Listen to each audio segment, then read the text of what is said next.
Pinatawag niya ako sa Malacanang. Alam mo ba kung ano pinakain niya sa akin? Isang okra, isang sitaw, at isang talong. Gulay.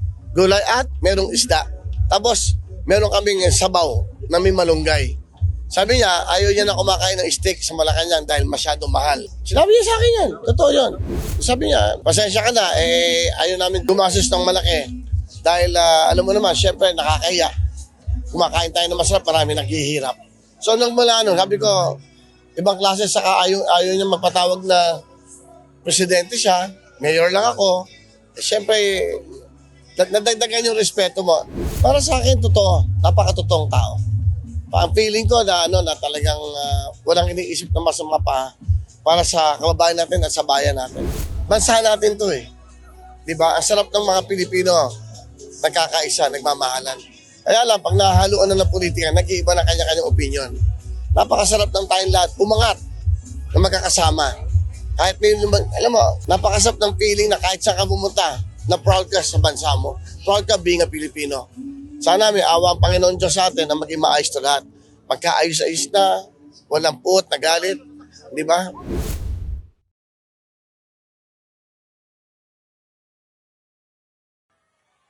Nasa Cebu City nitong weekend ang sikat na game show na Wawawin sa prayer rally na inorganisa ng mga suporter ni dating Pangulong Rodrigo Duterte. Imbes na magpalaro, ay pinili ng TV host comedian na si Willie Revillame o mas kilala bilang Kuya Will na bigyan lahat ng papremyo ang mga contestant ng sikat na segment na Hep Hep Hooray. Ayon kay Kuya Will, personal ang paanyaya sa kanya ni PRRD na magwawawin sa Cebu. Una siya nagbigay saya sa January prayer rally sa Davao City. Nang matanong naman kung bakit supporter siya ng dating Pangulo, saad ng tanyag na komedyante na ang pagiging simple ang katangiang pinakanagustuhan niya sa dating presidente.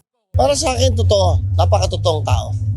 Ang feeling ko na, na talagang walang iniisip na masama pa para sa kababayan natin at sa bayan natin. Naikwento pa nga ni Kuya Will nang minsan siyang maimbitahan noon sa Malacanang at kahit nasa sentro ng kapangyarihan noon, hindi pa rin daw nawala ang pagiging payak ng pamumuhay ni FPRRD. Pinatawag niya ako sa Malacanang. Alam mo ba kung ano pinakain niya sa akin? Isang okra, isang sitaw, at isang talong. Gulay. Gulay at merong isda. Tapos, meron kaming sabaw na may malunggay. Sabi niya, ayaw niya na kumakain ng steak sa Malacanang dahil masyadong mahal. Sinabi niya sa akin yan. Totoo yun. Tumatak raw iyon kay Kuya Will. Dahilan kung bakit hanggang ngayon ay hindi niya mahindian kahit minsan ay biglaan ang mga paanyaya ng dating Pangulo. Sabi niya, pasensya ka na, ayaw namin gumasos ng malaki. Dahil alam mo naman, syempre nakakaya. Kumakain tayo ng masarap, marami naghihirap. So nung mula sabi ko, ibang klase, saka ayaw niya magpatawag na presidente siya, mayor lang ako. Syempre, nadagdagan yung respeto mo. Samantala, nilinaw naman ni Kuya Will ang nakaraan niyang statement sa Davao City na handa na itong tumulong sa mga Pilipino. Aniya, hindi raw yon deklarasyon ng pagtakbo sa eleksyon, pero hindi niya raw sinasara ang pintuan na maglingkod sa gobyerno. Kailangan, handa ako. Kamukha yung Wawawin, handa ako eh.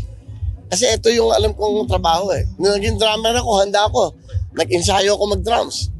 Yung tatakbo ka ng isang posisyon sa gobyerno, dapat handang-handa ka. Isip mo, puso mo, at walang bahid na gagawa ka ng hindi maganda. Nakadakit na sa masa ang pangalang Willie Revillame at mula noon hanggang ngayon, nasa puso pa rin ni Kuya Will ang pagtulong at paghahatid ng saya. Siyempre, hindi rin mawawala ang sikat niyang linya na bigyan ng jacket yan. Mensahe naman niya sa mga supporter. Hindi lang sa supporters, kahit hindi sa supporters, bansa natin to eh. Diba? Ang sarap ng mga Pilipino, nagkakaisa, nagmamahalan. Kaya lang, pag nahaluan na ng politika, nag-iiba na kanya-kanyang opinion. Napakasarap ng tayong lahat, umangat na magkakasama. Kahit may, alam mo, napakasarap ng feeling na kahit saan ka pumunta, na proud ka sa bansa mo, proud ka being a Filipino. Sana may awa ang Panginoon Diyos sa atin na maging maayos na lahat. Pagkaayos-ayos na, walang puot na galit, di ba?